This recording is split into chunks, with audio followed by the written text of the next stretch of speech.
Sí, Hola, ¿qué tal amigos? ¿Cómo están? Estamos una vez más aquí en el estado en cuarentena, ¿no? En estas entregas que se llaman webtulias, que no podemos grabar en persona debido a que estamos en medio de una pandemia. Y recientemente pues se aplicó el botón rojo y por las medidas de seguridad pues decidimos grabar a distancia. Como siempre me acompaña mi colega Jonathan Bretón. Hola, buenas noches, buenos Y días. bueno, el día de hoy tenemos el gusto de que nos acompañe a distancia un profesor, un docente de nosotros cuando éramos jóvenes y estudiantes ahí en la carrera de Estudios Políticos y Gobierno. Él es doctor en Ciencia Política por la Universidad de Guadalajara, es miembro del Sistema Nacional de Investigadores, imparte clases de Sistema de Política Comparada, ha participado en temas que tienen que ver con la popularidad presidencial en América Latina y pues un montón de cosas que ya nos explicará aquí con nosotros el doctor Orestes. ¿Cómo está, doctor? bien, bien. ¿Y ustedes cómo están? Buenas noches. Buenas Buenas noches. noches, doctor. Pues aquí estamos, sobreviviendo a esta pandemia, ¿no? En estas nuevas formas de convivencia que tenemos que adoptar. La idea de que tuviéramos el honor y la fortuna de que esté aquí compartiendo con nosotros es charlar un poco de lo que se ha dado en América, partiendo precisamente de un proceso electoral que se da en Estados Unidos, pero también desde ahí analizar el impacto en América Latina, checar también los temas de coyuntura que se han dado, porque pues hemos visto que anda muy activo, ¿no? Sobre todo en cuestiones de democracia que durante mucho tiempo, pues, hemos visto que se resiente por la zona. Pero para dar una introducción al tema, me gustaría que Bretón nos hablara un poco acerca del proceso electoral en Estados Unidos para ver cómo lo vinculamos hacia el impacto en Latinoamérica. Bretón. Claro que sí, doctor, pues antes que nada, un gusto que esté aquí con nosotros. Nosotros fuimos sus alumnos y pues para nosotros es pues es todo un halago que venga con nosotros al estado, a esta entrega de la Tertulia. Y pues bueno, ya entrando en materia, pues no podemos dejar de contextualizar que el martes 3 de noviembre se celebró el proceso electoral en Estados Unidos, ¿no? Para elegir al 46º presidente de los Estados Unidos. Este proceso fue por demás, o ha sido por demás polémico, y digo ha sido porque pues el proceso continúa, ¿no? A pesar de que la votación ya ocurrió.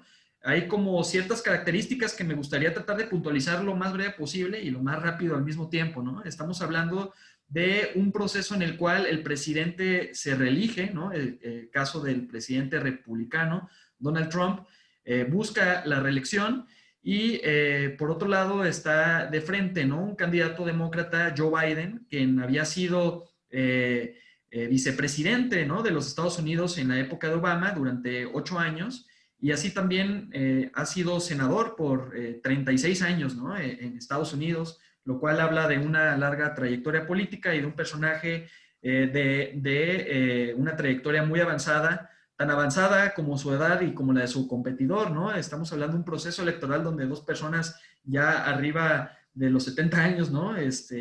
Pues compitieron. Sí, Y ese es así un es. elemento interesante porque pues al final de cuentas también nos da un dato, ¿no? Que como quizás en una de las democracias más antiguas del globo, que es la democracia estadounidense, pues hay una necesidad de renovar los cuadros, por una parte, pero por la otra también creo que estamos presenciando o somos testigos de cómo esta, insisto, democracia de las más antiguas, me parece que es la más antigua de todo el planeta, estamos siendo testigos cómo existe también un sistema, pues, pues ya un poco arcaico, ¿no? Un poco rancio, un poco extraño al mismo tiempo en el cual tenemos a un candidato que tiene una ventaja de más de 7 millones de votos y con todo y la ventaja que tenía al momento de la elección, no podía haber un ganador como tal porque aún se estaban computando votos en distintos estados de la República de Estados Unidos. También es un proceso en el cual una campaña no se basa en todo el país, sino que se basa en ciertas entidades clave, ¿no? Por lo general son 12 los que le llaman los swing states, ¿no? Son los estados donde tienen, por lo general están cambiando entre el Partido Republicano y el Partido Demócrata. Y bueno, esto lo que ha generado es que hoy en día pues sí, ya por lo menos se tiene una ventaja ya más clara de parte del candidato demócrata Joe Biden. Sin embargo, hay que puntualizar que el proceso ha sido por demás polémico, en tanto que el presidente en turno, que al mismo tiempo es candidato, pues está hoy en día ya desconociendo, mejor dicho, está desconociendo el resultado, acusando de fraude, y pues parece ser que va a ser difícil sacarlo de la Casa Blanca, mientras que al mismo tiempo está pues a punto de que se integre lo que se llama el colegio electoral, donde votan los 538 electores, ¿no? Que son los que realmente definen a quién es el presidente, no tanto el ciudadano, sino que son los votantes del colegio electoral quienes votan por el presidente. Pero bueno, traté de hacer un resumen sin alargarme mucho, pero yo creo que ya no corresponde más que cederle la voz. ¿O ibas a comentar algo? Sí, justamente ya con base en ese antecedente que da, me gustaría preguntarle al doctor que si en realidad para América Latina hay una diferencia o un impacto el que se reconozca ya el triunfo de Biden por los demócratas o que siga en el poder Donald Trump, y sobre todo también en cuestión de la democracia como tal, ¿no? La democracia más consolidada, ¿tiene un impacto el que sea tan endeble su sistema electoral? Por supuesto que cómo se solucione este tema en Estados Unidos va a tener un impacto en América Latina y en el mundo. No está claro ustedes lo saben, cómo se va a solucionar en estos días que queda. Está frenada la transición y el primer impacto ya está. O sea, Trump fue derrotado. Esto puede un poco limitar a los populismos de derecha en el continente, pero cómo va a ser, cómo Estados Unidos va a poder desembarazarse de Donald Trump, eso está por verse. Y hay que esperar, realmente hay que esperar lo peor en esta solución, ahí en la Casa Blanca de la salida de Trump. Porque hay un elemento que es que los republicanos tienen que gestionar este asunto con un hombre que le ha dado 71 millones de votos y le dio también el control de la Corte Suprema. Entonces, es complicado para los republicanos realmente, digamos, diferenciarse de la postura de Trump. Esperemos que lo hagan, pero también podemos esperar que no lo hagan. Vaya problema. ¿Y tú qué opinas, mi Bretón? Yo también creo que estamos... ¿no? Adelante, doctor. Y perdón, y por ejemplo, aquí hay que seguir el día a día de esta no transición.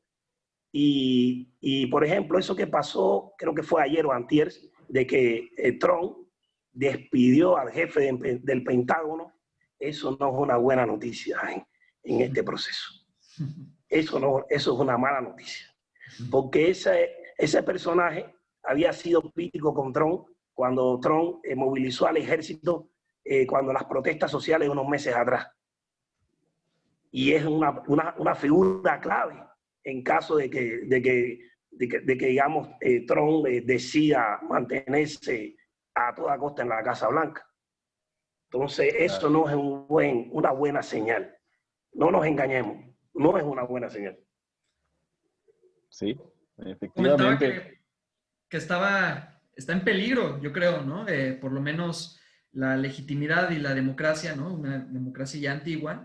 Creo que yo iba a hacer alusión justamente, por eso me dio risa, porque yo iba a hacer alusión de esto que aconteció hace poco, ¿no? Que es, cambia, aún así sigue gobernando, a pesar de que le quedan cerca de 70 días, Trump sigue como presidente, sigue gobernando y cambió pues al mero, ¿no? Del Pentágono. Entonces, eso por una parte. Por la otra sale también el secretario de Estado, ¿no? A decir que van a hacer una transición para el segundo periodo de Trump, lo cual me parece también alarmante, ¿no? Porque estamos hablando, Mike Pompeo, me parece que es. Y bueno, sí. Esto suena ya escabroso, ¿no? Parece que ya el régimen de Trump está dando patadas de ahogado. Y por último, decir que una vez que vote el colegio electoral, los votos pasan, ahí no existe un INE como en México, los estados los que emiten quién es el ganador en cada estado y a partir de eso votan el colegio electoral, pero una vez que pasa esto, lo recibe el presidente del Senado, que al mismo tiempo es el vicepresidente de Estados Unidos. Mike Pence sería el encargado de avalar o certificar la elección. Entonces, otro dato que no sabremos cómo podrá desenvolverse, ¿verdad? No, está por demás interesante. Sí. Oigan, y digo, merece... perdón, doctor. Lo escucha, doctor. Trump va a vender cara su derrota. La va a vender muy cara. ¿Sí? Si finalmente sale del poder, va a dejar un campo minado a los demócratas. O va a darle algunas concesiones. En el mejor escenario, la verdad. Es complicado. Hasta para el más optimista no puede dejar ver que es un problema que este hombre haya frenado la transición y que se quiera aferrar al poder. Y lo que dijo su secretario de Estado ayer es una cosa grave. O sea, una transición pacífica hacia el segundo mandato de Trump es un desafío. ¿Dónde está lo pacífico? Eso.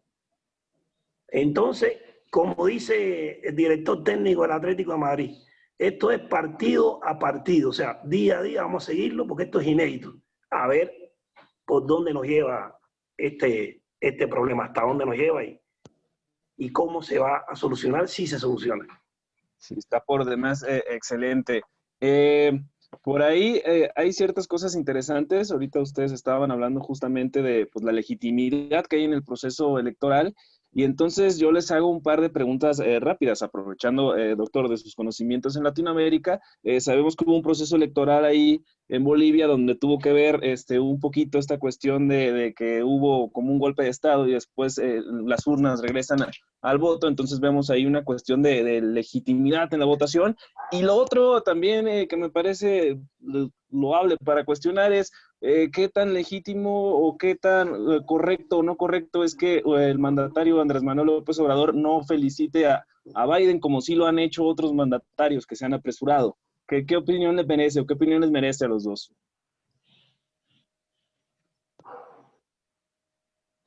¿No? ¿Sí? ¿Sí? ¿Lo escucharon? Ok, sí. Yo sí lo escuché. Parto en dos líneas. ¿Usted está a empezar o quiere Ya no te escuché ya, la verdad. ¿Listo?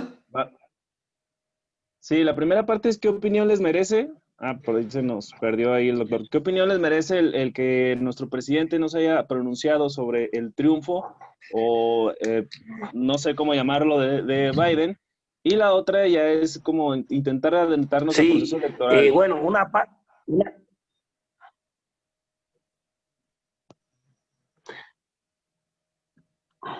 Parece que pedimos poquito la comunicación. No te estoy escuchando bien. Sí, se cortó. No lo escuché bien. Primero habló sobre, o sea, me preguntó sobre Bolivia y luego sobre la reacción de Andrés Manuel López Obrador. Así es. Pero no escuché el 60% de lo que dijo. Sí. ¿Es eso? Es eso. Era eso. Bueno, no sé si empezar primero por México o por Bolivia. Por México porque es lo más rápido. Sí. Yo pensaba hoy en qué sentirían, qué están sintiendo los millones de votantes norteamericanos de origen mexicano que apoyaron a Biden y que ven que el presidente de México no reconoce la victoria electoral de Biden o no la ha reconocido todavía. O sea, qué decepción deben estar sintiendo aquellos que apoyen a lo que se llama la 4T. Y por otra parte, pienso que no hay nada más parecido a la posición de México en este momento que lo que se llama el síndrome de Estocolmo, en lo que las víctimas del secuestro se identifican con sus captores. Creo que eso es lo que refleja esa postura. Estamos bajo ese síndrome realmente, síndrome de Estocolmo. No hay otra, no le veo otra explicación, la verdad. Bien. Pues yo personalmente... Y en el caso de Bolivia... no, adelante, lo escuchamos y ya ahorita entramos a... Y en el caso de Bolivia, ciertamente este año se dio una elección en la que el MAS la ganó con total legitimidad y con una diferencia aplastante de más de 26 votos, de 26% de puntos porcentuales. Hace un año, mi opinión es que las cosas no fueron así, que el MAS ganó, se impuso por 47, pero que no le daba para imponerse en primera vuelta. Esa fue la lectura que yo hice, hay varios relatos sobre eso, pero mi relato es que, Evo Morales se mostró dispuesto a garantizar el triunfo en primera vuelta a como diera lugar en ese momento, porque el escenario le iba a ser favorable en la segunda. Y que yo sí creo que sí se cometió fraude, que ese fraude dio lugar a las manifestaciones y a los excesos que vinieron después, que fue Evo el que le pidió a la OEA auditar a la elección. Por tanto, él toma esa decisión y la OEA presenta aquel informe en el que dice que la elección estuvo plagada de problemas y que en ese momento Evo dice que hay que repetir la elección y más tarde renuncia.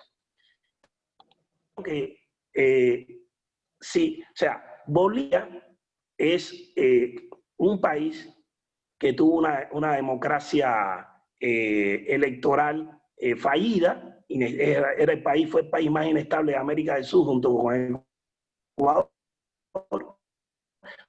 por mucho tiempo, y realmente el gobierno de resultados económicos, con resultados sociales, eso es indiscutible, pero también es indiscutible que en los últimos años de su mandato, Evo sometió a referéndum, le preguntó a los bolivianos si podía de nuevo presentarse tercera vez como candidato presidencial, y los bolivianos, el pueblo, le dijo que no, y que Evo burló la voluntad popular. Hoy mismo, en el diario Página 7 de Bolivia, lo leo diariamente, el ministro de Justicia de Evo decía que había sido un error pisotear la voluntad popular, porque la población le dijo, el 51% de la población le dijo a Evo Morales que no podía presentarse, y él se presentó, o sea, que era un candidato espurio, o por lo menos un candidato que una parte de la población no lo consideró con derecho a presentarse. Y en una elección que estaba complicada, porque se veía que en segunda vuelta se unía a la derecha y no podía ganar el MAS. Creo que hay un elemento del que se habla poco, y es que cuando las Fuerzas Armadas, que sí dieron síntomas de golpe de Estado o indicios de golpe de Estado, y la policía también, le piden a Evo que dé el paso al costado, ese día también le pidió a Evo que diera un paso al costado la Central Obrera Boliviana. De eso se habla muy poco, que es aliado del MAS. O sea, le pidió a Evo que diera un paso al costado. Entonces la policía, que tenía que irse para pacificar el país. Pero bueno, hay otro relato de que hubo golpe de Estado, realmente hubo excesos, luego se instauró un gobierno revanchista, un gobierno que hizo todo mal, que estableció una persecución permanente sobre el MAS, que hizo todo, o sea, hizo todo lo que no debía hacer, y precisamente la gestión de ese gobierno interino, precedido por Jeanine Áñez, explica que o sea, eso es un elemento. Hay otros elementos. El otro elemento es que Choquencagua, el vicepresidente actual, se dedicó a restablecer el vínculo del MAS con la base aborigen que se había perdido en los últimos años de Evo.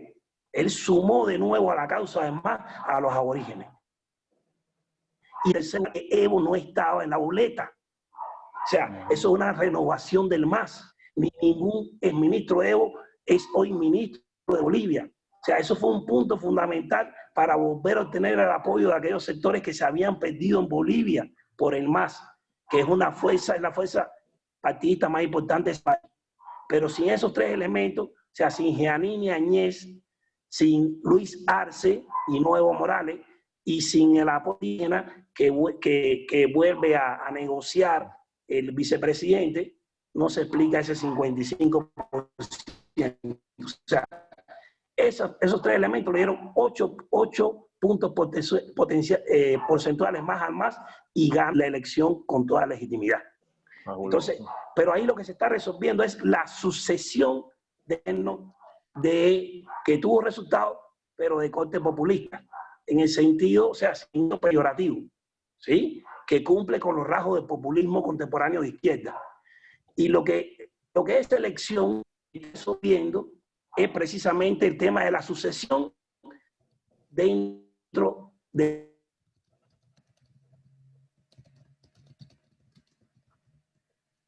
Parece ser que se trabó un poco, Bretón. Interesante, por demás. Ya viste, Bretón, y yo le echaba la culpa a que la izquierda había hecho buena chamba. Ya Se parece que ya cortó, regresó el regresamos. Y para terminar, sí, para terminar la idea, decía que estaba resolviendo el tema de la sucesión dentro del populismo de izquierda en Bolivia. ¿Por qué razón? Porque Evo Morales no pudo resolver la sucesión de sí mismo, no la pudo resolver. Por eso se presenta por tercera vez pisoteando la voluntad popular y generando ese malestar en ciertos sectores importantes dentro del MAS y fuera del MAS. Y se resuelve Evo no está en la boleta porque está en el exterior y hace quien es ahora, digamos, el presidente electo del MAS. Ahora el punto es cuál va a ser la relación que va a tener Evo con Arce. Ese es el punto sobre el que hay que prestar la mayor atención, porque no hay antecedente de que un líder populista de izquierda haya convivido o consistido casi bajo el mismo techo con un sucesor que sea el que tiene el poder ejecutivo. No existe antecedente en los últimos 30 años. Ojalá y se dé de la mejor manera, Evo dé el pase al costado y permita que Arce gobierne. Sería lo ideal para el MAS. Pero no creo, ojalá y fuera así, vamos a dejarlo así, ojalá y fuera así, pero creo que va a intentar que Arce sea sencillamente una correa de transmisión, o sea una especie de la política y que toma las decisiones y Arce es simbólico. Claro, como su maquinato. Si es así, habría que ver si Arce lo acepta o si se le enfrenta. Bien.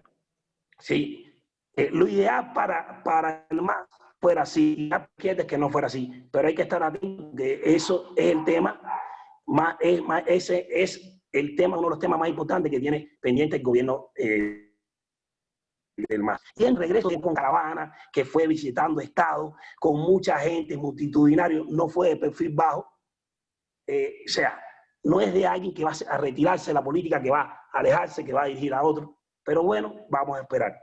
Y el último elemento que quiero poner con respecto al llamado golpe de Estado, quiero ponerlo, dárselo a ustedes, lo interpreten, es el siguiente. ¿Alguna vez ustedes vieron en América Latina que un gobierno depuesto por un golpe de Estado triunfaba al año? Mi experiencia es que jamás pueden regresar. No en muchos años. Sí. Nadie que haya sido depuesto por un golpe de Estado ha regresado. Sino que se ingeniaron para mantenerse en el poder por diferentes vías, aunque llamaran a elecciones, como fue el caso de Honduras.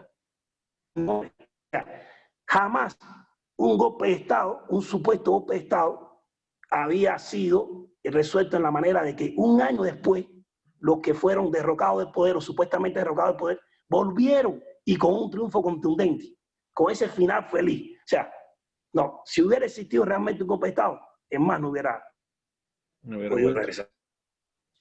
Bien. Bretón, ¿qué opinión te merece? Bueno, eso es lo que... Pues gracias, yo personalmente voy a tomar primero lo último, el tema de Bolivia, para después dar mi opinión sobre el tema de lo de México, ¿no?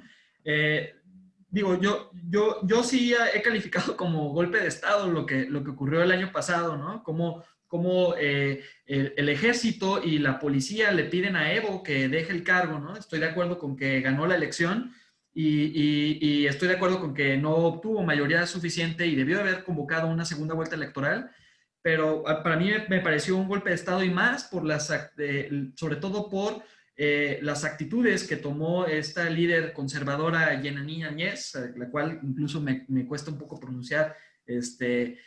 Fue una total desgracia lo que ocurrió. Sin embargo, ese golpe de Estado me queda claro que hoy en día podemos hablar de que en Venezuela la democracia está viva, perdón, en Bolivia la democracia está viva, ¿no? Hoy en día creo que de eso no hay duda. Se llegó a un proceso electoral que, por cierto, la presidenta en su momento estaba tratando de postergarlo, ¿no? Hasta parecía que no lo iba a hacer por el tema de la pandemia. Se logró hacer ahora en octubre y creo que yo coincido completamente con lo que usted dice, doctor, respecto a que hay una mayoría aplastante de parte de Arce y creo que esta mayoría tiene que ver porque todavía hay mucho respaldo al MAS, pero creo que también tiene que ver porque Evo no fue el candidato, ¿no? Entonces, eso es un elemento que ayudó a multiplicar los apoyos al MAS, ¿no? Que es el partido de ganador, el partido de izquierda que lleva a Arce a la presidencia. Lo que parece hoy regresa Evo a Bolivia, me parece pues por lo menos una entrada triunfal en tanto a que mucha gente lo apoyó y estuvo ahí presente con este regreso y pues tal parece que el futuro de Áñez pues se antoja difícil. Algunos dicen que iba a estar por ahí en Brasil o que iba a salirse del país, no sabemos cuál es el futuro, pero bueno, yo sí quiero destacar que lo que ocurrió en Bolivia, insisto en equivocarme, lo que ocurrió en Bolivia es un acto en el cual sí es, parece histórico, ¿no? Como un golpe de Estado al año, pues se convierte en una elección que regresa. Me parece completamente atípico, pero yo personalmente creo que como se dieron las cosas, sí pudiera ser un golpe de Estado. Del tema de lo de Andrés Manuel, digo, me queda más que claro que hoy en día está más que criticado por no reconocer la victoria de Trump. Yo como mexicano, y creo que muchos mexicanos estamos en contra no podríamos estar a favor de Trump, estamos en contra de él y de sus posturas racistas. Lo que sí quisiera como puntualizar, ¿no? Que me parece que no podemos dejarlo ahí es el hecho de que Trump es candidato y al mismo tiempo es presidente, pues, ¿no? Entonces, eso de estar toreando a Trump, que es algo que creo que ha estado haciendo el gobierno mexicano, y no me refiero solamente al gobierno de Andrés Manuel, recordemos que a cada presidente mexicano le corresponden 2 presidentes o 2 gestiones estadounidenses, y a cada presidente estadounidense le corresponden 2 gestiones de presidentes mexicanos. Entonces, las transiciones es algo que se da de manera normal, ¿no? Y la diplomacia tiene que ponerse a trabajar. Entonces, me parece que Andrés Manuel ha estado toreando, ¿no?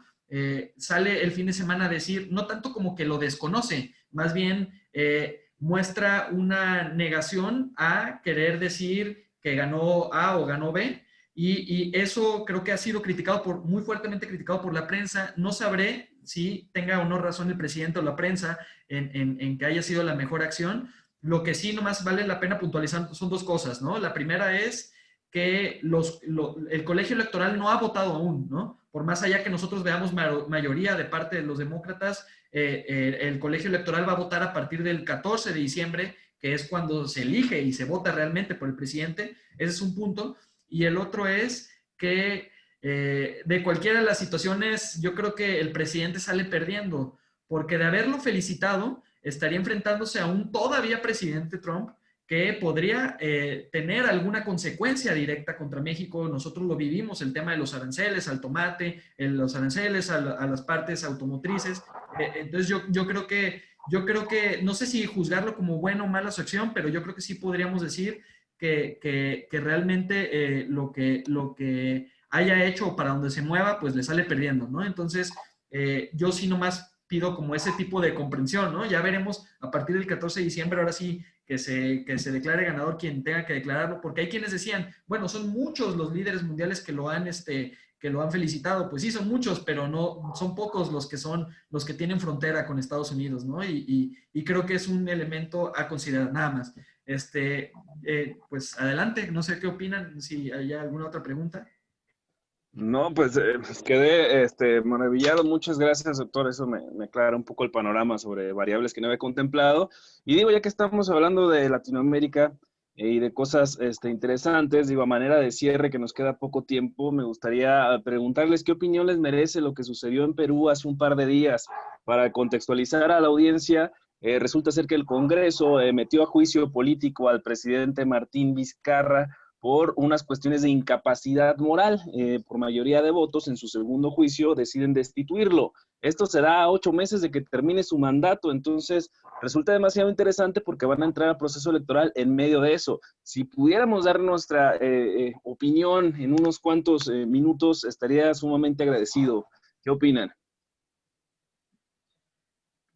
No sé si me... Sí. Mira, hay que tomar en cuenta que la mayoría de nuestros países latinoamericanos son apenas democracias electorales. Y estos son una democracia electoral, es una democracia débil. Y, por tanto, al ser una democracia débil con muchas insuficiencias, de su seno, movimientos populistas. Y Perú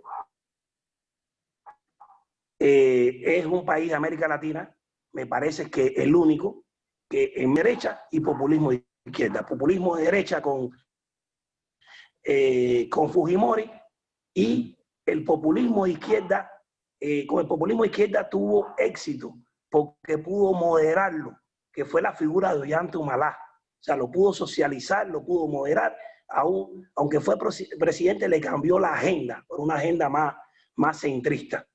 Entonces es una democracia que ha sobrevivido apenas a esos dos populismos en menos de 30 años, pero es una democracia muy débil, y entre las razones están la fragmentación del sistema de partidos, una, pero más que la fragmentación, la volatilidad.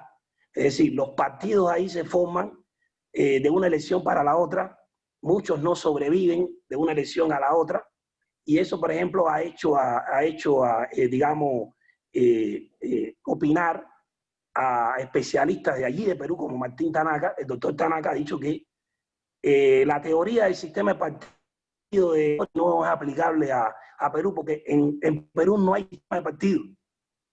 Entonces es una democracia sin sistema de partido por lo volátiles que son los partidos. Entonces está la fragmentación, está el tema de la volatilidad de los partidos, que no duran los partidos, y está dos temas más.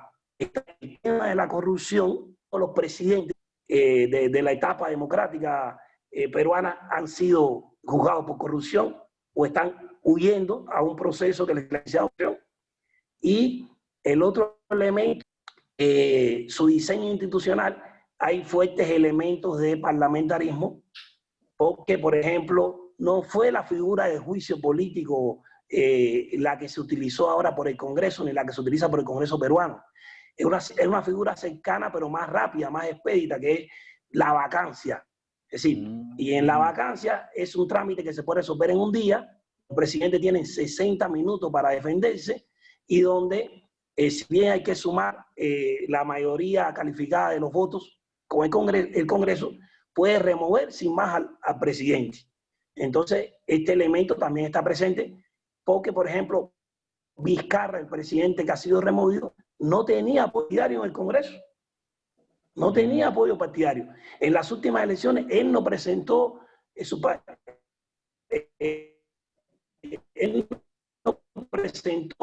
digamos, candidato. Es un presidente sumamente débil, en un itinerato muy largo, sin duda lo afectó.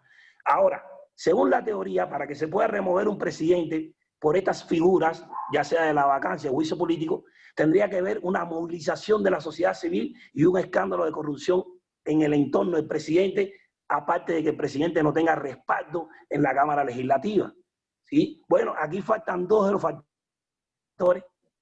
Hubo movilización de la sociedad civil, y el escándalo de corrupción con respecto a la figura de Martín Vizcarra es mínimo, ni siquiera se han iniciado las investigaciones, fue de la época que él era gobernador.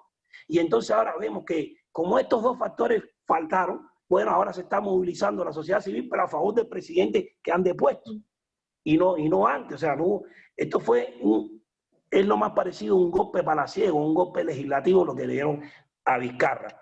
avistar. Entonces, es un país, para terminar, Perú, lamentablemente, con una muy fuerte inestabilidad de la dinámica democrática que contrasta con su buen desenvolvimiento económico hasta antes de la pandemia.